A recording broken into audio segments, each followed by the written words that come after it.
This movie is apparently so amazing that it deserves 2 Rotten Tomatoes entries, which does fit the new angle they were going for, because now there isn't just one horror doll cracking those beloved one-liners. Wait a minute, there's 2 of them? He'll kill us all!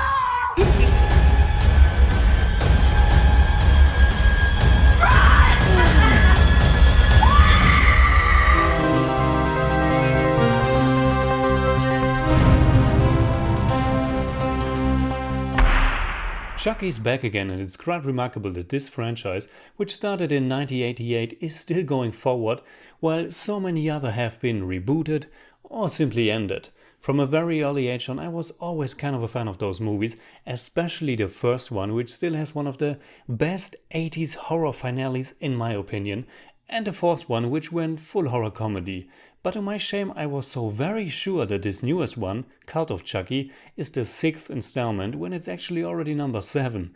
I had to look it up, and when I saw the title of the last one, Curse of Chucky, I remembered its existence. So now that's the only one I haven't seen, and I think I must have skipped it because it was only direct to DVD, and I normally always skip those installments. But actually, this one is as well, but at least I was lucky enough to see it on the big screen at the Slash Film Festival here in Vienna, and to my surprise it looked quite fascinating because it has a pretty distinctive visual design. Don Mancini, who has written all of the movies from the beginning, also directed this one, as he did with Seed of Chucky, which I disliked a lot when I saw it years ago, and Curse of Chucky, which again I haven't seen. The trailer for this wasn't promising. The setting is a mental institution, and it looked like your typical desperate attempt to create some fresh but actually extremely overused setting for your new horror movie. But again, to my surprise, this worked quite well for the most part.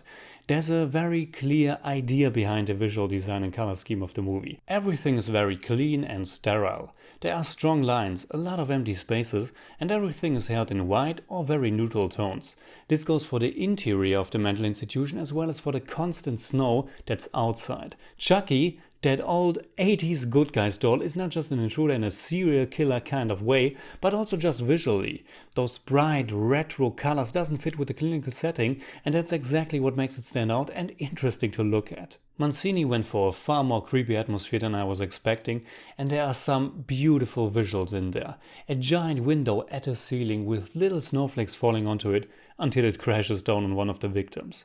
The little red shoe of one of the Chucky dolls that lies menacing in one of the patient's rooms, or the other red shoes that play a more important role later on, or simply the long, doom foreshadowing hallways of the institution. For a direct-to-DVD or Blu-ray or VOD release, this was quite remarkable, but you won't miss out on that typical dark sarcastic Chucky humor either, and almost all the gags, as simple as they are, were working.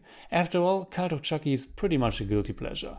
There are some very apparent flaws, but if you have some love for the killer doll, you might enjoy this at least a little bit. Of course, Dourif is back as the voice of Chucky, and while he's not the biggest star, it's nevertheless great to see that he was so loyal to the franchise over all those years. So much that his own daughter, Fiona Dourif, plays the lead by now and did so in the last one as well. The story takes place a few years after the events of Curse of Chucky, and maybe it would have worked a little better if I have seen that one, because Nika, that's her character's name, wasn't really a lead that you were rooting for. But I think that's more a problem of the whole approach here. You are actually just rooting for Chucky in this one and hope that you will get some decent kills. And unfortunately, it takes just a little bit too long for the killing spree to get going for my taste. In the first half, there's only really one on-screen death, but because of that, it was all the more surprising to see just how brutal they get later on.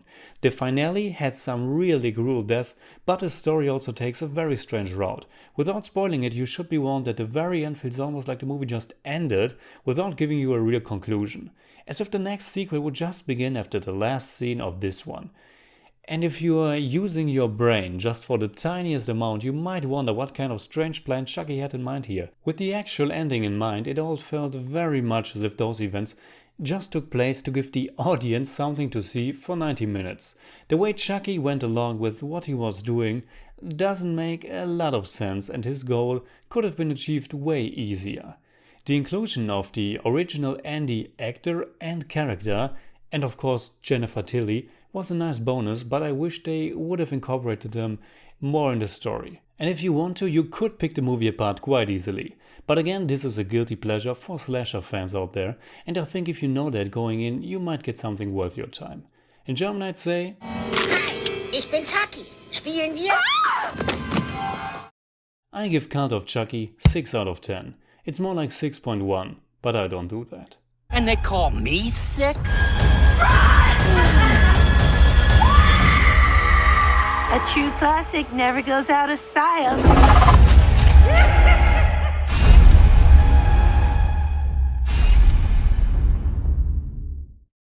Alright, that's it. Like always, comment below and let me know what you think about Cult of Chucky.